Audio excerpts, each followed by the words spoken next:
The first time they heard the voices, the rain had just stopped.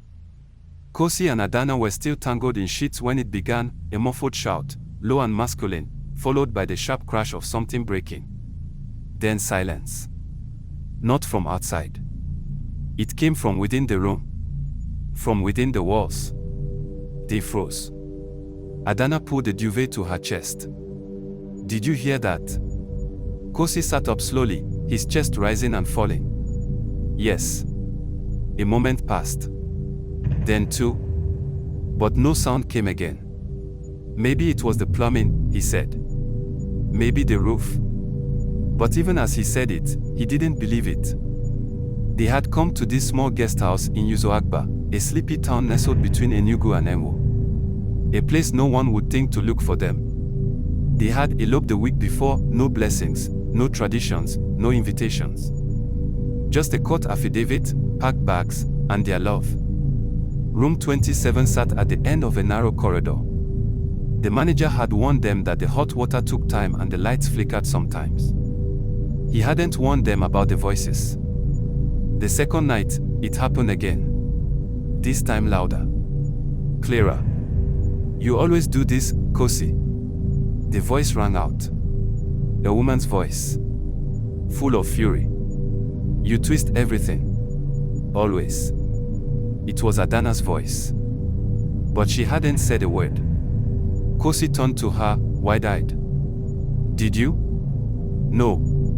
She was shaking. They searched the room. Opened the wardrobe. Knocked on the walls. Checked under the bed. Nothing. On the third night, they didn't sleep. They waited. And right at midnight, it began like a performance. Loud voices, slamming doors, cruel accusations, every word a perfect echo of fights they had never had. "You don't listen. You don't trust me. Go on then, live like you always do." None of it made sense. And yet, it all sounded like them. Adanna began to dream. In the dreams, the room was cold. Different. The windows were cracked. There was blood on the pillow. And she stood in the center, alone, watching herself scream at Kosi. But he was never looking at her. He was looking at someone else. She always forgot the dream by morning. Like smoke dissolving. Until she touched the bed and felt it, an imprint. Warm.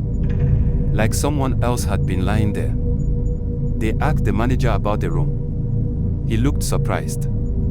"That room." He hesitated. "It's one of the few with no issues."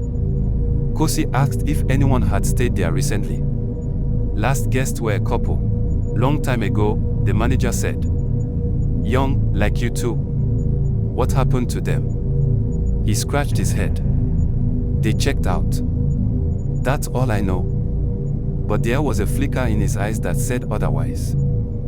That night, the dream returned, longer. Adanna saw a woman, skin like hers, hair braided in the same pattern, but older. Her eyes held hurt. Her voice shook with rage. She was crying. "I begged him not to leave," she whispered. But he did. Right after the baby died. The dream Adanna reached for the walls, leaving streaks of blood as she collapsed onto the bed. When Adanna woke up, her pillow was wet. But not from tears. The pillowcase had a faint red stain. Kosi began to change too. He grew irritable. Snapped at small things. Once, he shoved a chair so hard it broke. He apologized immediately, but the tension lingered.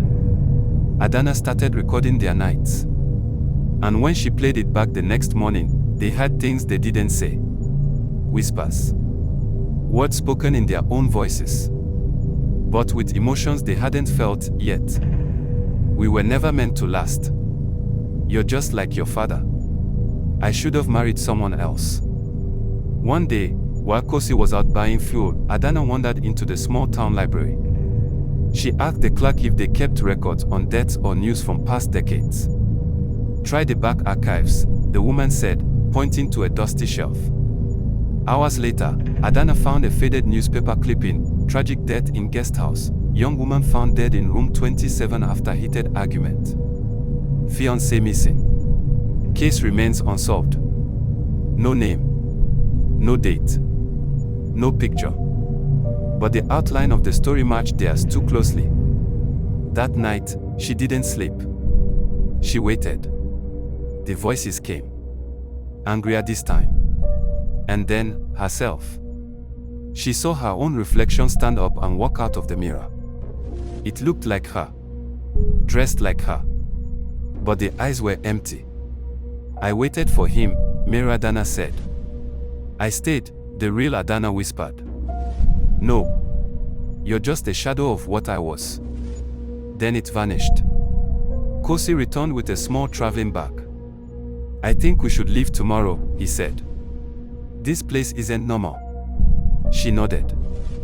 But something in her had already shifted. The room had buried something in her. A wound she hadn't known she carried. A grief she didn't understand. That night, she dreamed again. Only this time, the door was open. Room 27 looked gutted. Rotten. The mattress torn. The window boarded shut. A child stood in the corner, humming a lullaby. Adanna moved closer, heart racing. Who are you? The child looked up. I'm the part you forgot, she said. The part you left behind. The dream ended in a scream she never heard. They left the next morning. Back to Lagos. Back to normal. But the silence followed them. They argued more. Over nothing. And each time, the words that left their mouths sounded strangely. Rehearsed. Like echoes. Like room 27 had taught them the script. 6 months later, Adanna packed a bag and left while Kosi was at work. She left no note. No explanation. She moved to Abuja. Started again. Until one night, checking into a small hotel for a work trip, she looked up and saw it. Room 27. The same brass number on the same brown door. Same crooked curtain in the window. Same scent, dust and sorrow. She didn't check in. She left. But that night, in her new apartment, she dreamed of the child again. Some rooms don't forget. Some rooms don't forgive. And some rooms replay love stories the way a haunted drum replays war songs. Room 27 is still there. Waiting. Listening. And every night, it tells a story that hasn't happened yet. But will.